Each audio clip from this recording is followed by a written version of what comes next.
Up guys, back in today with another reaction to Awajima Hyakkei. This time episode 10. Fun episode last time out with us focusing on the girl from the first episode who I assumed was our main character, but I don't think the show really has a main character. Seeing her actually become a senpai and kind of tutor this oh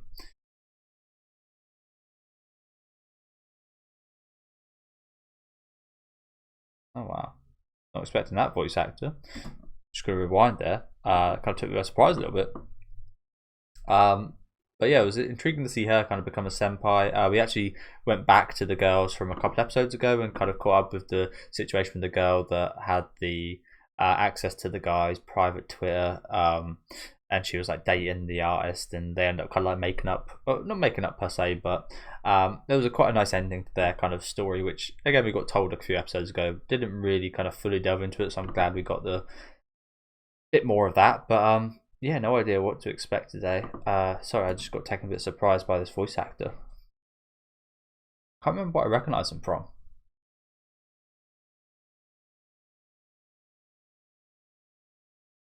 Where do I recognise this guy from? Something big. I can't remember what though. Like, it's so recognisable. Can't remember what though. I feel like he was like a sinister guy, a villain or something. I don't know.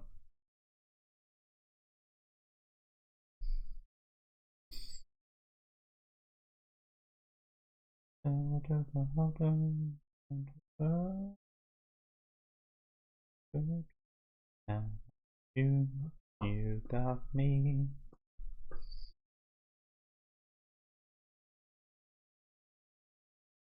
I think I saw something about Hannah Hope being one of the biggest artists in Japan this year, which was really nice to see. I love her songs. I only heard a couple, to be fair, but I've loved everything I've heard from her.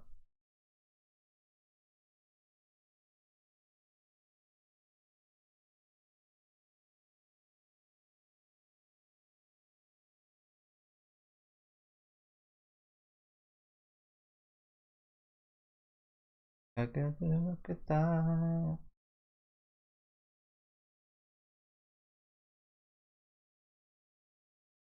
Oh, my pledge.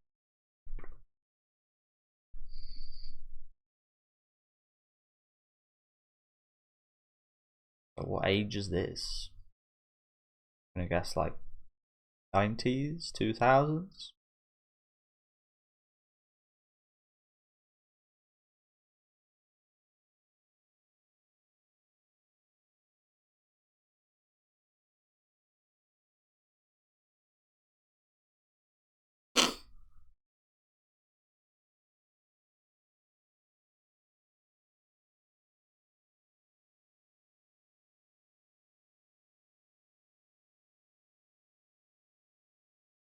Classic Japanese dance. So this is his mother and father.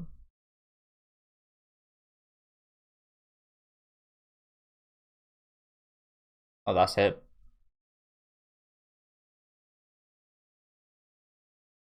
That is his mum.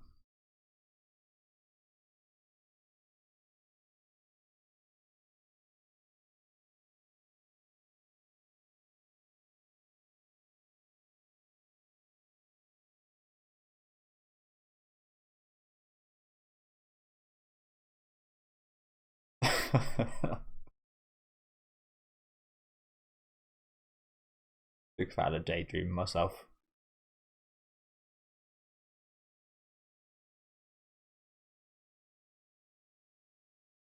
Big old place this, isn't it? Grand old place.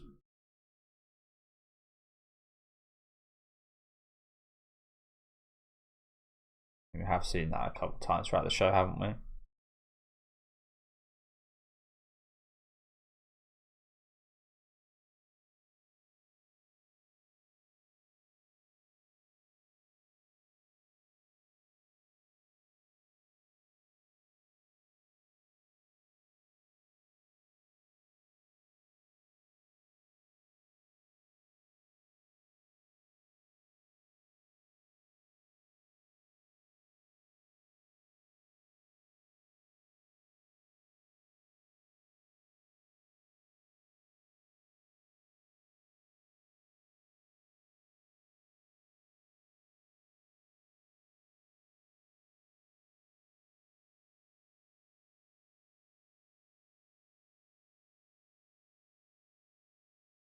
How did you keep that a secret exactly?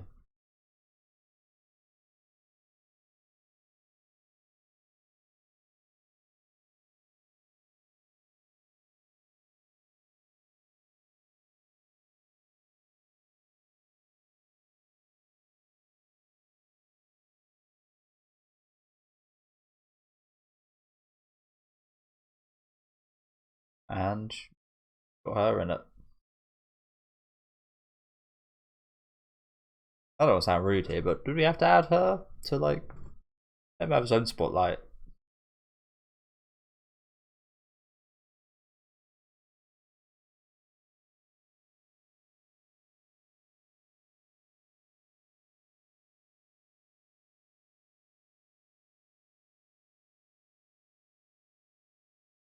Coconut.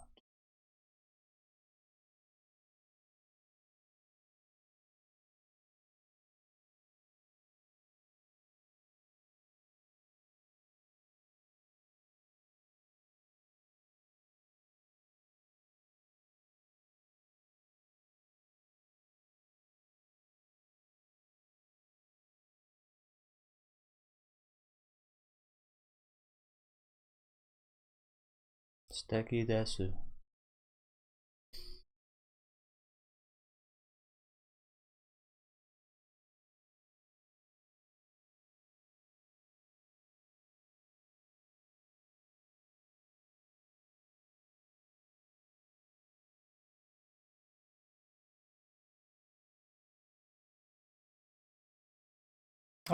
I mean, you see that so much in any writing, to be honest. Anime, movies, manga.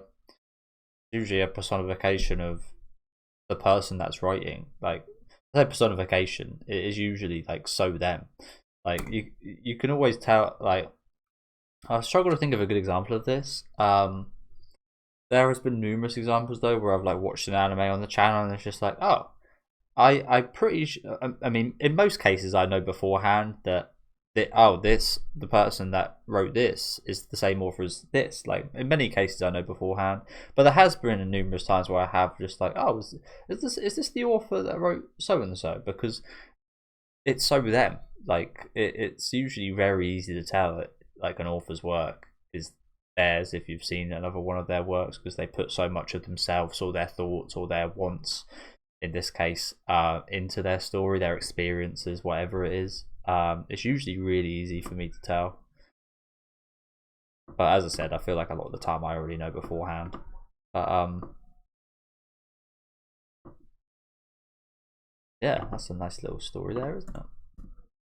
Mars' mother so much. As a guy, it's a bit of a thing for us to like look up to our father so much and want to be like our father, and you end up like a lot like him in your kind of when you do grow up.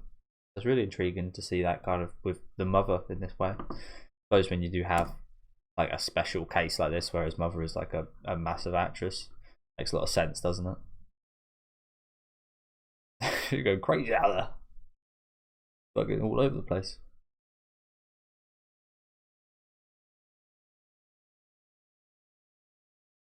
Got his mum's still about.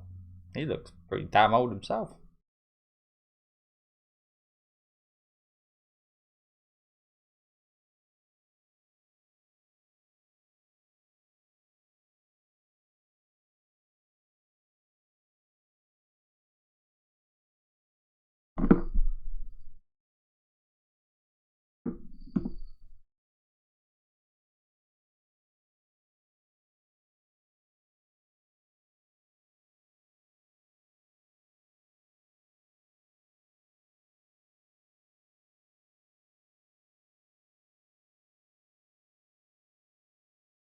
Do you think she's joking?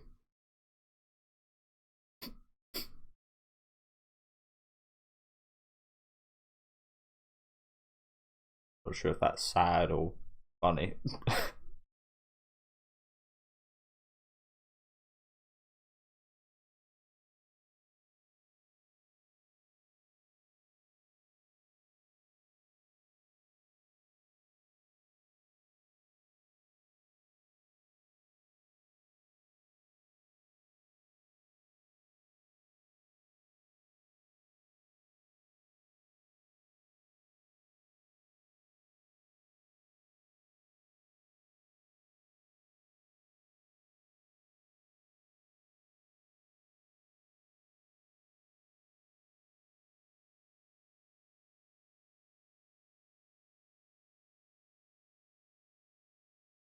Fumiko Shiro's daughter.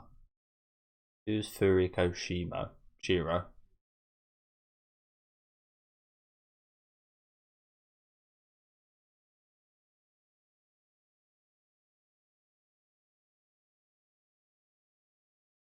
I think this is the first scene we've seen with someone actually getting denied. Damn.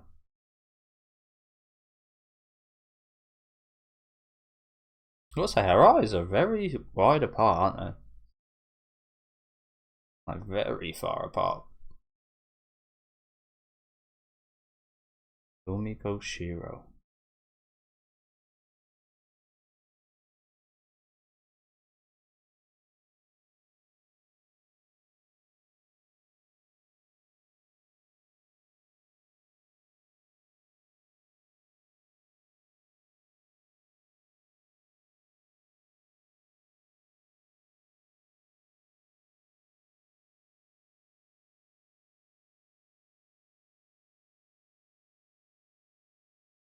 Hmm. Well, that seems in quite the stark contrast to the last story a little bit.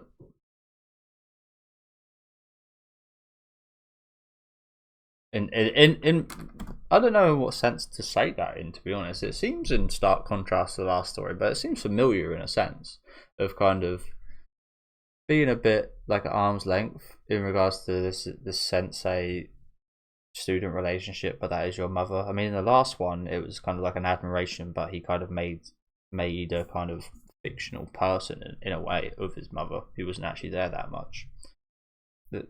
I struggle to actually put it into words, but there is like a weird familiarity slash again contradictory like reverse of that kind of situation as well. I don't know. I struggle to put it into words, to be honest. Hopefully you get what I'm saying though. I don't think you're able to get what I'm saying. I've worded it so poorly.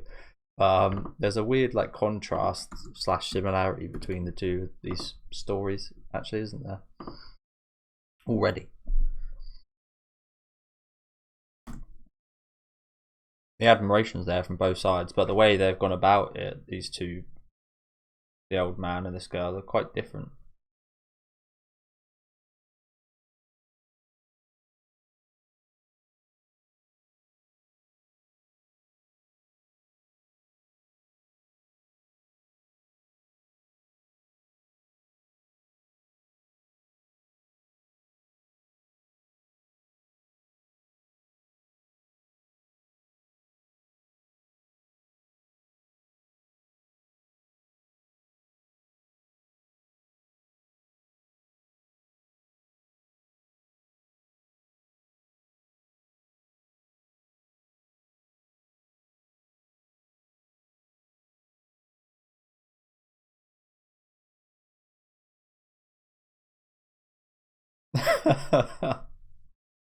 Jesus.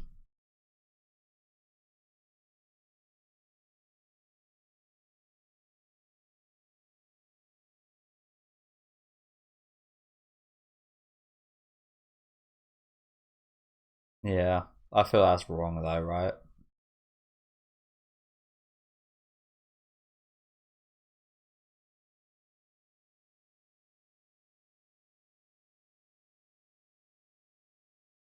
But that's not the right thing to do.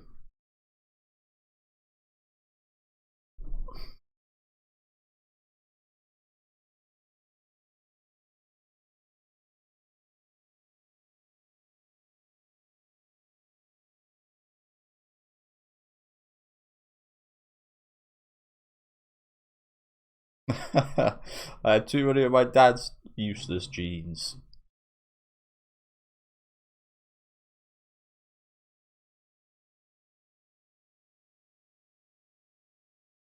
But as I said, this is one of the first stories we've seen someone actually denied Awajima. We've seen people that have chosen not to go and such, but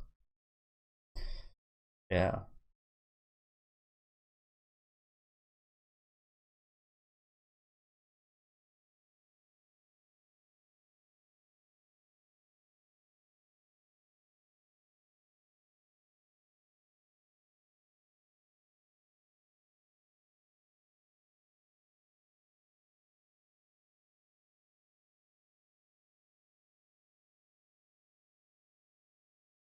Carrot.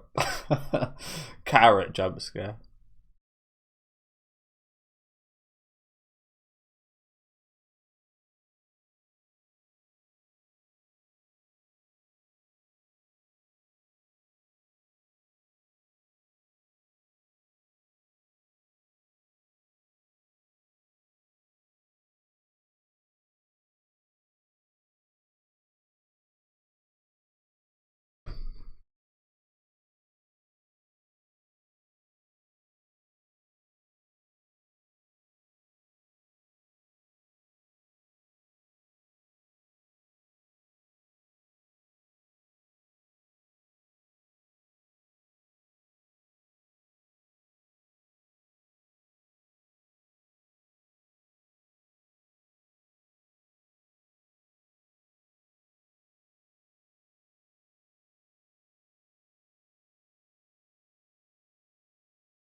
Nice. Struggler. I like that.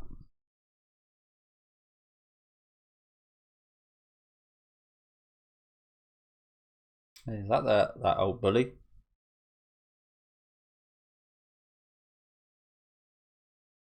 Yep. Back here. Back with these guys.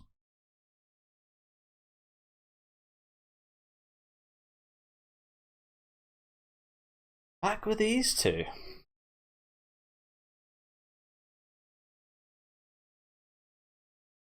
These are probably even. So again, I'm sorry, it's like really confusing in regards to the fucking stage names and the names. Like this woman looks so much like the woman we just saw at that like agency place. Like, yeah. I guess there's some relation there because they look so much alike. Surely they're family in some regard. But apologies if I'm going to be missing the kind of family ties, which I inevitably am. But it is kind of confusing with the stage names and the real names and like which one's which and the amount of characters in this show. Like, yeah, apologies. Again, I assume there's some kind of relation between the bully's grandmother and the woman we just saw at that like, agency place, but I do not know the names near well enough to actually know for sure. So again, apologies about that. But yeah, back with these two. I think these two have had some of the most powerful stuff throughout this whole show. We've definitely seen like the most of them. Emmy and this, especially this old woman, teacher.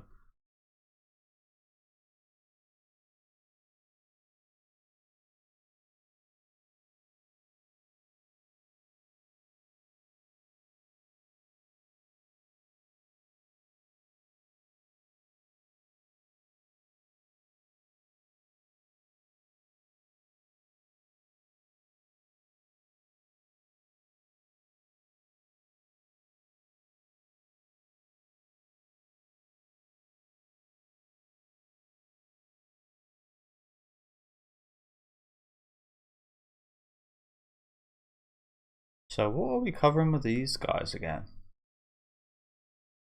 I'm really intrigued as to how and why we're back here. What was that? What the fuck was that? Like, it glitched out for a second. What was that? I'm not even sure if I saw that right. Maybe my eyes were playing tricks on me.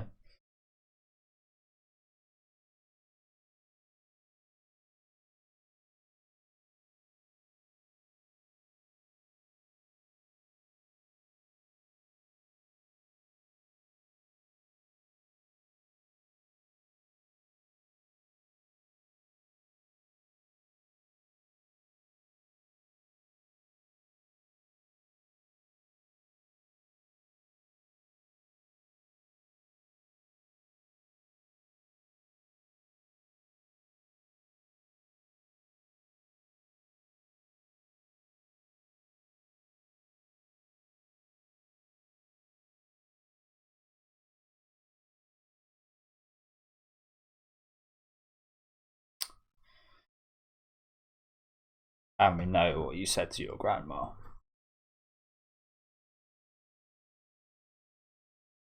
Understandably so, that.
Oh,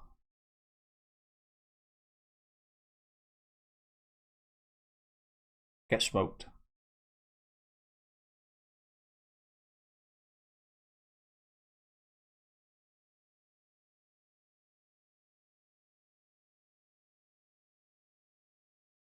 I mean, we haven't heard her sing, but judging from what we heard there, saw there, I was like, Okabe was right.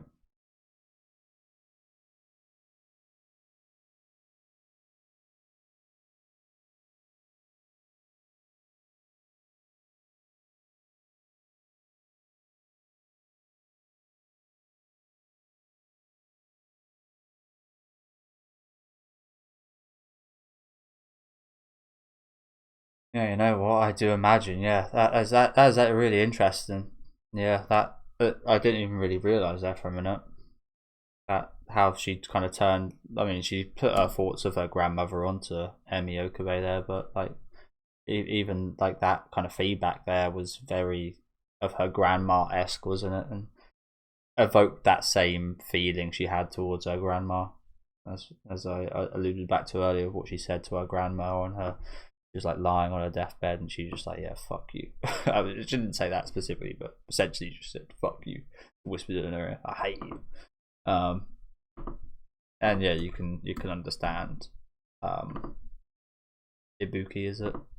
Kind of feelings of the situation again, shedding a new light on this scene. But again, really intrigued they went back to this, added even more to it. I was very satisfied with what we got, but nice to see even more, to understand it even better.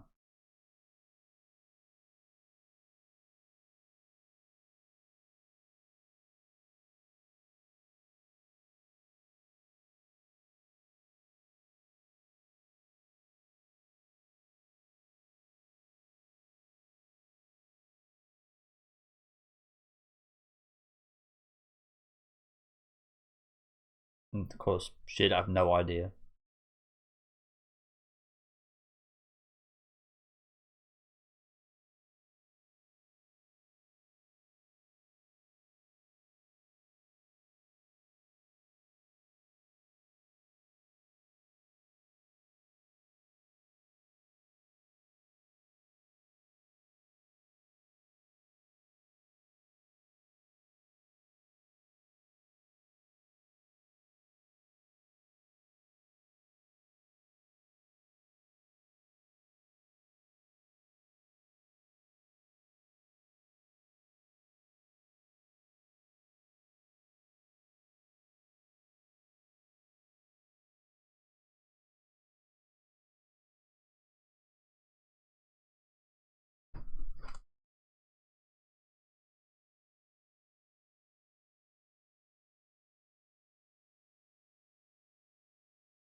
New normal.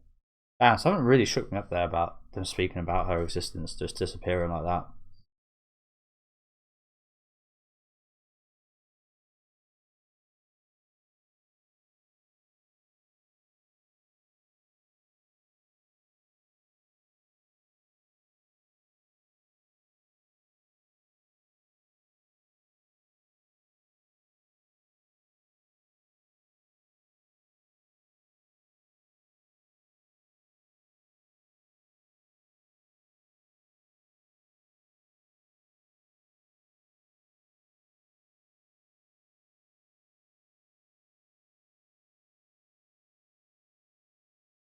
Okay, really interesting episode. Again, I can see how the first two stories kind of related in a way.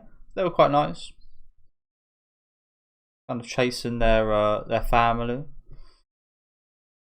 and I guess they kind of related to this last one in a different way as well. Like all of them had this kind of similarity, but they're all really different as well, weren't they? They all had that same kind of theme of like chasing a family member in a sense. I feel like the first one was really positive. The second one kind of was a positive spin on it as well. Kind of the girl kind of trying to find her own like way as her own person.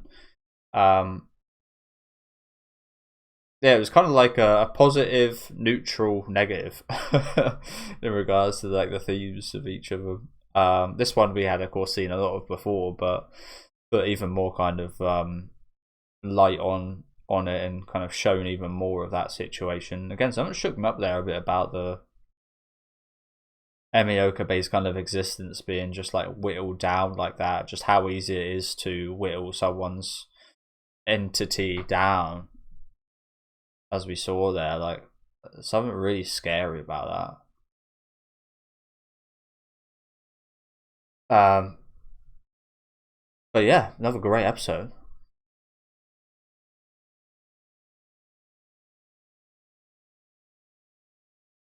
But yeah, like this scene, I'll rewind to it here. This scene here, something about this really like hit me. Made me feel a bit like cheery, like just like that. You're like you just die essentially to everyone else.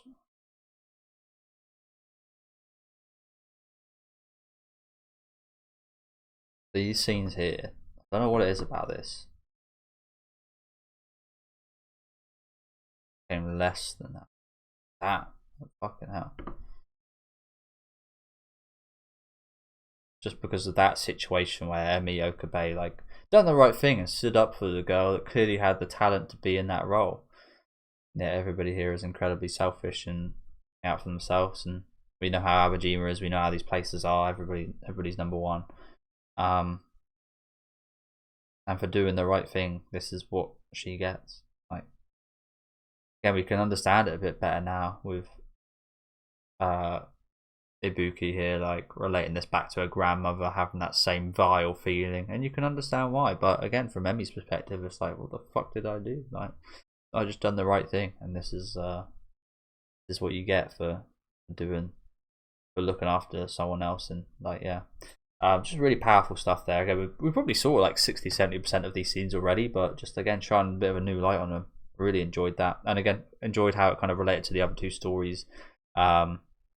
Minorly, I will say. As I said, they all kind of seem to have like the same theme of like the family kind of situation. I feel like the first one was really nice, kind of this dude just like getting inspired by his mother, a kind of version of his mother he made up, but inspired by his mother nevertheless, and he kind of got pushed by her. I would have liked to see even more of that, to be honest. I would have liked to see more of this as well. I feel like we know who Fumiko Shiro is, but I really can't put a face to a name, so apologies about that. Something about that name does seem recognisable. And the woman we saw actually running the place looked very recognisable as well. So apologies, there's probably stuff there that I don't fully understand. But I feel like if any of the stories I didn't understand, this is probably the middle one, probably the most, because I imagine it's got something to do with characters we already know. But I just can't kind of place it. But yeah, another very enjoyable episode. Some really nice stuff here. Really quite impactful stuff, especially towards the end here. Like I said, that kind of shook me up a little bit, honestly, hearing hearing that dialogue from Ibuki. But yeah, let me know what you guys thought about this episode down in the comment section. I'm not sure if next episode is the finale. I think it might be, unfortunately, but I hope we got at least 2 left. As bad as it sounds, I honestly don't think we'll be getting any more. No, 12 episodes, nice. So yeah, we have got 2 episodes left. Yeah, as bad as it sounds, I'm not sure how it's doing in Japan, but I hadn't heard a goddamn soul speak about this show, and it's like the most underrated show I've ever seen ever. So I can't imagine we'll see a season 2, if there's even enough content for a season 2, which it looks like there probably isn't. There's 32 chapters of 5 volumes. So maybe this covers it all. I would like it if it did cover it all, because again, I can't imagine we'll ever see a season 2. But yeah, I've loved it, so looking forward to the penultimate episode next week. Let me know what you guys thought about this episode, as usual, in the comment section. I'd love to hear what you guys have to think. Some help maybe in trying to understand bits here and there, some of your kind of thoughts towards some of the pieces. But yeah, leave a like on the video if you guys did enjoy it, and subscribe to the channel if you want to keep up to date. And I'll see you next week with episode 11.